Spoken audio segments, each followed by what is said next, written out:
Posibleng nakadagdag sa problema sa flood control ng bansa ang pagkakaroon po ng political dynasties ayon sa non-government organization na Anti-Dynasty Network o ADN.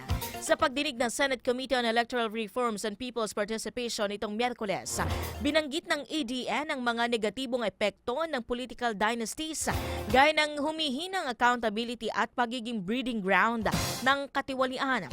Ani ADN co-convener Attorney Micaela Defensor, kita sa flood control crisis kung paanong naisisecure ng congressman ang budget papunta sa mayor at gobernador na magsasagawa ng proyekto. Kung magkakamag-anak ang tatlong opisyal, dito na anya magkakaproblema sa checks and balances. Batay sa pag-aaral umano ng ADN, 238 o 76% sa 315 members ng Kamara sa 20th Congress at 20 sa 24 na senador ang mula sa mga political dynasties.